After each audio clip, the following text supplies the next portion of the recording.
രാവിലെ 8:30 കഴിഞ്ഞു കേട്ടോ. അപ്പോൾ ദേ ഇതാണ് രാവിലത്തെ അവസ്ഥ. എങ്കിലും ഒരു 11 മണിയൊക്കെ കഴിഞ്ഞപ്പോൾ നല്ല വെയിൽ വന്നു നിന്ന് കേട്ടോ. കുറേ നാൾക്ക് ശേഷമാണ് നല്ലൊരു വെയിൽ കിട്ടിയ ദിവസം വരുന്നത്. അപ്പോൾ വെൽക്കം ബാക്ക് ഡിയേഴ്സ്. എന്തൊക്കെയുണ്ട് വിശേഷങ്ങൾ? എല്ലാവർക്കും സുഖമെന്ന് വിശ്വസിക്കുന്നു. നമ്മുടെ സാഗാണ് ഞാൻ കഴിഞ്ഞ വ്ളോഗിൽ കാണിച്ചിരുന്നു, പച്ചിലകളൊക്കെ അരച്ചിട്ട്. അത് ഞാൻ തലേദിവസം രാത്രി ഡിന്നറിനാണ് ഉണ്ടാക്കിയിട്ട് ഇത് 2 ദിവസം കാണും കേട്ടോ, കാരണം നല്ല ക്വാണ്ടിറ്റി ഉണ്ടല്ലോ. അപ്പോൾ ഞാൻ ഇതിനകത്ത് പനീറാണ് ഇട്ടെടുക്കുന്നത്. സോയ ഇടും, അതുപോലെ തന്നെ കോൺ ഇടും, ചിക്കൻ, മട്ടൺ ഇതൊക്കെ ഇട്ടെടുക്കാം. അപ്പോൾ ഞാനിതിൽ നമ്മുടെ പനീറാണ് ഇടുന്നത്. അപ്പോൾ രാവിലെ ഒരു ഇഞ്ചി ചായയിലാണ് ഇപ്പോഴത്തെ ദിവസം തുടങ്ങുന്നത്. അപ്പം നമ്മുടെ ഇഞ്ചി ചായയുടെ ചായ തിളച്ചുകൊണ്ടേയിരിക്കുവാണ്. ഞാൻ പറഞ്ഞല്ലോ, ഒരു 11 മണിയൊക്കെ കഴിഞ്ഞപ്പോൾ തന്നെ തണുപ്പുണ്ടെങ്കിലും വെയിൽ വന്നു കേട്ടോ. അപ്പോൾ ഈ വെയിൽ വന്നാലും നമുക്ക് മനസ്സിന് തണുപ്പുണ്ടെങ്കിൽ അത്ര ഫീൽ ചെയ്യത്തില്ല. അപ്പോൾ എന്തായാലും ഒരു ട്രിപ്പ് തുണിയും കൂടെ നമ്മുടെ കാശ്മീർ ട്രിപ്പ് കഴിഞ്ഞിട്ട് വന്നത് കഴുകാനുണ്ടായിരുന്നു. ബാക്കി എല്ലാം ഞാൻ കഴുകി ഓൾമോസ്റ്റ് ഉണക്കി എടുത്തു. അപ്പോൾ ഇന്ന് ആ ലാസ്റ്റ് ട്രിപ്പും കൂടെ ഇട്ടാൽ നമ്മുടെ നനയ്ക്കുന്ന ആ ഒരു കൂടെ ഉണ്ടല്ലോ, അത് ഒഴിഞ്ഞു കിട്ടും. ലഞ്ചിലേക്ക് ഇതേ ഒരു കോളിഫ്ലവർ ചൂടുവെള്ളത്തിൽ ഇട്ടെടുത്തിട്ടുണ്ട്. നമ്മുടെ അരി ഉഴുന്നും ആട്ടി വെച്ച മാവില്ലേ, അത് ഈ കോലത്തിൽ കിട്ടിയിട്ടുണ്ട്. എന്തായാലും ഇന്ന് രാത്രിയിൽ ഉണ്ടാക്കാമെന്ന് വെച്ചു. നമുക്ക് ദോശ, ഇഡ്ഡലിയെക്കാട്ടിയും ദോശയും സാമ്പാറും ഉണ്ടാക്കാൻ വേണ്ടി സാമ്പാറിൻ്റെ സംഭവങ്ങളൊക്കെ തപ്പി. അപ്പോൾ അതേ 10:45 കഴിഞ്ഞു. 6 ഡിഗ്രി ആണെങ്കിലും വെയിൽ ചെറുതായിട്ട് വരുന്നതുകൊണ്ട് നമുക്ക് അത്ര മനസ്സിൽ തണുപ്പ് തോന്നിയില്ല കേട്ടോ. അപ്പോൾ അങ്കുതേ ഓൺലൈൻ ക്ലാസ്സിലാണ്, കിടന്നും ഇരുന്നും നടന്നും എന്തായാലും അടങ്ങിയിരിക്കുമല്ലോ, അത് തന്നെ ആശ്വാസം. രാവിലെ പതിവ് പോലെ 9 മണി കഴിഞ്ഞപ്പോൾ തന്നെ ഓഫീസിൽ പോയല്ലേ പറ്റും. അപ്പം നമ്മുടെ ലഞ്ച് ഉണ്ടാക്കാൻ ഞാൻ കയറുകയാണ്. ഇപ്പോൾ തലേദിവസം ഞാൻ പറഞ്ഞല്ലോ സാഗ് ഉണ്ടാക്കിയിരുന്നു, സാഗ് പനീറായിട്ട് ഉണ്ടാക്കിയതാണ്. ഞാൻ തുണി എന്തായാലും കഴുകാൻ ഇട്ടിട്ട് നമ്മുടെ ലഞ്ചിൻ്റെ പരിപാടിക്ക് നിൽക്കുകയാണ്. ലഞ്ച് ഇന്ന് വലിയ ഹൈഫൈ സെറ്റപ്പിലൊന്നും ഞാൻ നിൽക്കുന്നില്ല. നമ്മുടെ സാഗ് പനീർ കുറച്ച് ബാക്കിയുണ്ട്. അപ്പോൾ ഇതിൻ്റെ കൂടെ ഞാൻ ഗോബി പറാട്ടയ്ക്ക് ആ ഗോബി ഞാൻ സെറ്റ് ചെയ്ത് സൈഡിലോട്ട് ഇടുന്നത്. അത് ജസ്റ്റ് ഒന്ന് തിളച്ച വെള്ളത്തിൽ ഉപ്പ് ഇട്ടിട്ട് ഒന്ന് എന്താ പറയുക, ഈ പുഴുവൊന്നും ഇല്ലാത്തതുകൊണ്ടേ ആ ഒരു കെമിക്കലിൻ്റെ അതൊന്ന് മാറാൻ വേണ്ടി അത്രയേ ഉള്ളൂ. എന്നിട്ട് ഞാൻ ഗ്രേറ്ററിൽ നന്നായിട്ട് അങ്ങ് ഗ്രേറ്റ് ചെയ്തെടുക്കും. നമ്മുടെ തേങ്ങ ചിരവി കിട്ടുന്ന പോലെ ഉണ്ടോ, ഈ രീതിയിൽ നമുക്കങ്ങ് എടുക്കാം കേട്ടോ. ഇതിനകത്ത് ഇനി ഉപ്പ് ഇടരുത്. ഞാൻ ഉപ്പിട്ടാണ് തിളപ്പിച്ചത്. ഉപ്പ് ഇല്ലെങ്കിലും കുഴപ്പമില്ല, കാരണം ഇതിനകത്ത് ഇനി ഉപ്പിട്ടാൽ അത് നമ്മൾ പറാട്ട ഉണ്ടാക്കുമ്പോൾ വെള്ളം ബീച്ചിട്ട് നമുക്ക് അത് എന്താ പറയുക പരത്താൻ പറ്റത്തില്ല. അപ്പോൾ 12 മണിയായപ്പോൾ നമ്മുടെ പറാട്ടകൾ സ്റ്റാർട്ട് ചെയ്യാണ്. ഞാൻ കുഞ്ഞു കുഞ്ഞു പറാട്ടയായിട്ടാണ് ഉണ്ടാക്കുന്നത്. മാവ് ഞാൻ തലേദിവസം ചപ്പാത്തിയുടെ ബാക്കി ഉണ്ടായിരുന്നു, അതിനകത്തോട്ട് സ്റ്റഫ് ചെയ്തങ്ങ് ഉണ്ടാക്കാനാണ്. അപ്പോൾ കുറച്ച് സ്റ്റഫായിട്ട് കിടക്കുകയും ചെയ്യും, കറിയും ഇത്രയും മതിയാകും. പെതിയെ നമ്മുടെ ബോൾസിൽ എന്താ പറയുക, അത് ഗോബി കോൺഫ്ലവർ വെച്ച് കൊടുത്തിട്ട് പരത്തുമ്പോൾ കുറച്ച് എന്താ പറയുക, എല്ലാവർക്കും പെട്ടെന്ന് അങ്ങ് പരത്തിയെടുക്കാൻ കുറച്ച് ബുദ്ധിമുട്ടാവും. നമ്മൾ കുറേ ചെയ്ത് വരുമ്പോഴാണ് അത് എക്സ്പേർട്ട് ആവുന്നത് കേട്ടോ. പിന്നെ ഇനി പറാട്ടയുടെ ഒരു ടിപ്പ് പറയുകയാണെങ്കിൽ ഒരു സൈഡിൽ മാത്രം മാക്സിമം പരത്തി ശീലിക്കുക. ചപ്പാത്തി പോലെ തിരിച്ചും മറിച്ചും ഇട്ടാൽ അത് പൊട്ടി പ്രശ്നമാവും. ഒരു വട്ടം മാത്രം ഒന്ന് തിരിച്ചിട്ട് പരത്താൻ നോക്കുക. അങ്ങനെയാണെങ്കിൽ നമുക്ക് പൊട്ടാതെ കിട്ടും കേട്ടോ. അതെ, നമ്മുടെ പറാട്ടകൾ ചുട്ടെടുക്കുകയാണ്. ഞാൻ കുഞ്ഞു പറാട്ടയായിട്ട് ഉണ്ടാക്കും, ചിലർ വലിയ പറാട്ട ഉണ്ടാക്കും. അപ്പോൾ ഞാനിത് സിമ്പിളായിട്ട്, ഞാൻ പറഞ്ഞല്ലോ തലേദിവസം ചപ്പാത്തിയുടെ മാവായിരുന്നു, അപ്പോൾ കുഞ്ഞു പറാട്ടയായിട്ട് ഉണ്ടാക്കി നമ്മുടെ സാഗ് പനീറും. ഇതായിരുന്നു നമ്മുടെ ലഞ്ച്. ഓരോ ദിവസവും നമ്മൾ അറിയാതെ തന്നെ നമ്മുടെ ജീവിതം മാറിക്കൊണ്ടിരിക്കുകയല്ലേ. മാറ്റങ്ങൾ എപ്പോഴും വേണം. എക്സാമ്പിളായിട്ട് പറയുകയാണെങ്കിൽ ചൂടായാലും തണുപ്പാണെങ്കിലും എല്ലാം ഇങ്ങനെ മാറിക്കൊണ്ടേയിരിക്കും. എന്തായാലും മാറ്റങ്ങൾ എപ്പോഴും നമുക്ക് നല്ലത് തന്നെയാണെന്നാണ് തോന്നുന്നതല്ലേ. അപ്പോൾ ഇതെന്താണെന്ന് അറിയാം, ഞാൻ കഴിഞ്ഞ വ്ളോഗിൽ കാണിച്ചാൽ നമ്മുടെ വെർമസലി പായസമാണ്. അത് കുറച്ചും കൂടെ പാല് ശർക്കരപ്പൊടിയൊക്കെ ഇട്ട് ഞാനൊന്ന് ലൂസാക്കി വെച്ചു. ഇത് ഇവിടെ സുക്കിനി എന്ന് പറയും കേട്ടോ. നമ്മുടെ നാട്ടിൽ ഞാൻ അധികം കണ്ടിട്ടില്ല. സംഭവം സെറ്റപ്പ് നല്ലതാണ്, സാമ്പാറിനും അവിയലിനും ഒക്കെ ഇടാൻ പറ്റും കേട്ടോ. അപ്പോൾ ഇതിപ്പോൾ കുറച്ച് ദിവസമായി വാങ്ങിച്ചിട്ട് ഇന്നെന്തായാലും നമ്മുടെ സാമ്പാറിനുണ്ടാക്കാം. ഇത് മുറിച്ചെടുക്കുമ്പോൾ ഇങ്ങനെ ഇരിക്കുക അകത്ത് കണ്ടോ, വലിയ സീഡും കാര്യങ്ങളും. ഇങ്ങനെ നമ്മൾ ആ തൊലി ചെത്തിയിട്ട് അങ്ങ് ഇട്ടാൽ മതി. അപ്പം ഞാനിന്ന് കുറച്ച് പച്ചക്കറി കൂട്ടിയുള്ള സാമ്പാർ തന്നെ. അപ്പം മാക്സിമം നമ്മുടെ ചുരക്കി അതും ഇതും ഒക്കെ എടുത്തിട്ടേ പരിപ്പ് വേവിച്ചിട്ട് പച്ചക്കറി എല്ലാം ഇട്ടിട്ട് സാമ്പാർ മല്ലിയിലയൊക്കെ ഇട്ടിട്ട് നല്ലൊരു സാമ്പാറാട്ടോ. സാമ്പാറിൻ്റെ പ്രത്യേകത വെച്ചാൽ ഒരു ദിവസം വെച്ചാൽ എന്തായാലും 2-3 നേരം നമുക്ക് എടുക്കാൻ പറ്റും. അപ്പോൾ ഇത് ഡിന്നറിനായിട്ടാണ് ഞാൻ പറഞ്ഞല്ലോ. അപ്പോൾ നമ്മുടെ മാവ് കുറച്ച് ലൂസാണ്, അപ്പോൾ ഇഡ്ഡലിക്ക് അത്ര പറ്റത്തില്ല, ദോശയാണ് ബെസ്റ്റ്. എനിക്ക് മെത്ത ദോശയാണ് ചുട്ടേട്ടോ.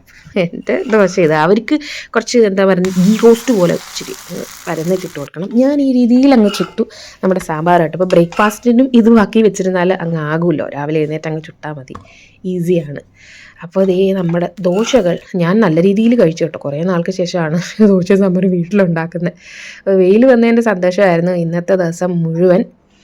അപ്പോൾ ഇനി നമ്മൾ കാശ്മീർ ട്രിപ്പ് പോയതിൻ്റെ ബാക്കിയിൽ ഞാൻ നിർത്തിയതിൻ്റെ ബാക്കിയായത് കേട്ടോ. അപ്പോൾ നമ്മൾ ചണ്ഡീഗഡിലെത്തി നമ്മുടെ ഡെക്കാത്ലോണിൽ നിന്ന് സാധനങ്ങളൊക്കെ ആവശ്യത്തിന് തണുപ്പിൻ്റെയൊക്കെ വാങ്ങിച്ചിട്ട് നമ്മൾ ഹോട്ടലിൽ എത്തിയിട്ടുണ്ട്. അപ്പോൾ ഇന്ന് ജസ്റ്റ് ഒന്ന് കിടന്നുറങ്ങി രാവിലെ നമ്മൾ ഇവിടുന്ന് നമ്മുടെ കാശ്മീരിലോട്ട് വിടും.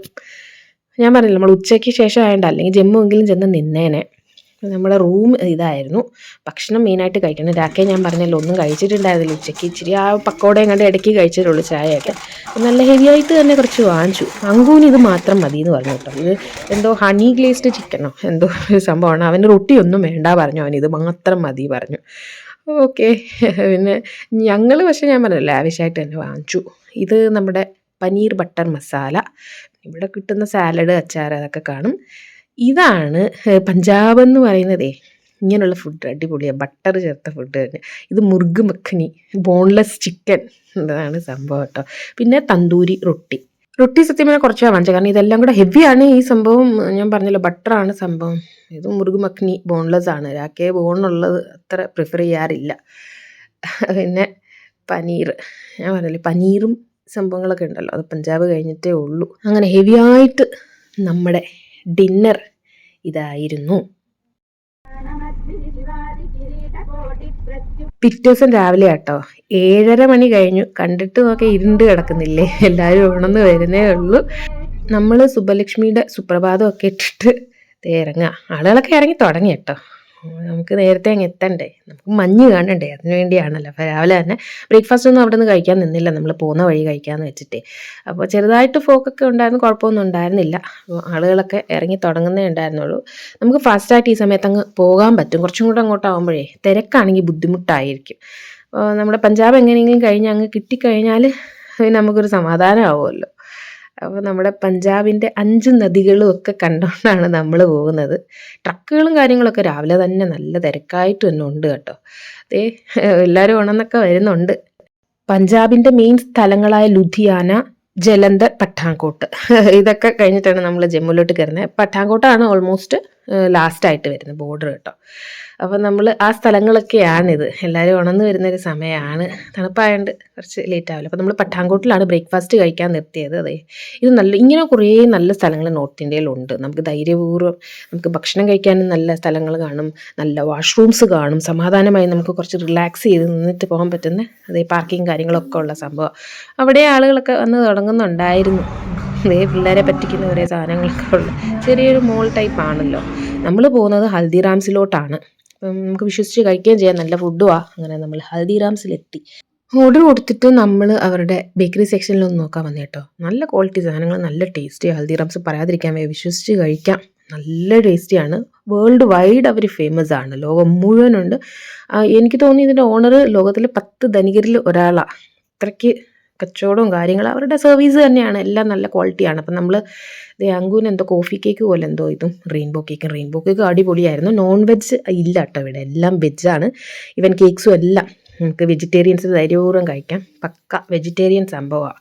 അപ്പോൾ ആളുകൾക്കൊന്നും ഇവിടെ ഒരു കുറവുമില്ല. വിശ്വസിച്ച് ഞാൻ പറഞ്ഞല്ലോ, എല്ലാവരും കഴിക്കാൻ കയറുന്നൊരു സ്ഥലമാണ്. ഒരു പ്രശ്നവും ഇതുവരെ വന്നിട്ടില്ല. നോർത്ത് ഇന്ത്യയിൽ നിന്നല്ല, വേൾഡ് മുഴുവൻ ഫേമസ് ആയ സംഭവമല്ലേ ഹൽദിറാംസ്. അപ്പോൾ ഞങ്ങൾ ചോലെ ഭട്ടൂരയാണ് ഞാനും രാക്കയും പറഞ്ഞത്. ഇവിടുത്തെ ചോലെ ഭട്ടൂര നല്ലതാണ്. അതിൻ്റെ കൂടെ ഒരു അച്ചാറ്, ഉള്ളി രാവിലെ കഴിച്ചാൽ നമുക്ക് വല്ലാണ്ട് വരും. ഞങ്ങൾ ഉള്ളി അത് കാരണം രാവിലെ കഴിക്കാറില്ല. അങ്കു സാൻഡ്വിച്ചാണ് പറഞ്ഞത്, ചീസ് ടോസ്റ്റോ എന്തോ. അവർ പിള്ളേർക്ക് അതൊക്കെയാണല്ലോ ഇഷ്ടം. ഞങ്ങൾ പറഞ്ഞ മര്യാദയ്ക്ക് കഴിച്ചുകൊണ്ടത്. രാവിലെ എനിക്കും രാക്കയ്ക്കും രാവിലെ ഇതൊന്നും പറ്റത്തില്ല, ഈ ടോസ്റ്റും ചീസും ഒന്നും. അതിൻ്റെ കൂടെ ചിപ്സോ എന്തോ കാര്യങ്ങളൊക്കെ ഉണ്ട്, സോസും ഒക്കെ. അവൻ തന്നെ അത് കഴിക്കും. ഇതേ നമ്മുടെ ഭട്ടൂരയ്ക്കകത്ത് കണ്ടോ മുളക് ഇങ്ങനെ തേച്ച് വെച്ചേക്കും, മുളക് പൊടി ഉപ്പുവാന്ന് തോന്നുന്നു തേച്ച് വെച്ചിട്ടുണ്ട്. അതങ്ങനെ നമ്മൾ പൊള്ളിച്ചകത്ത് കാണാം ഭട്ടൂര. അപ്പോൾ ലാസ്റ്റ് അങ്കുതേ ചിക്കൻ ചീ എന്ന് പറഞ്ഞ സംഭവം, അവൻ ഇങ്ങനെയൊക്കെയുള്ള സംഭവം ഇഷ്ടം കേട്ടോ, മസാല ചിക്കൻ ചീ നോർത്ത് ഇന്ത്യൻ. അതൊക്കെ വാങ്ങിച്ചതേ നമ്മൾ നമ്മുടെ അടുത്ത നദിയും പിന്നിട്ട് ജമ്മുവിലോട്ട് കയറാറായി. അപ്പോൾ ബാക്കി വിശേഷങ്ങളൊക്കെ ഞാൻ അടുത്ത വീഡിയോയിൽ ഡീറ്റെയിൽ ആയിട്ട് കാണിക്കാം കേട്ടോ. Thank you so much. ഒത്തിരി സ്നേഹത്തോടെ. Bye bye dears.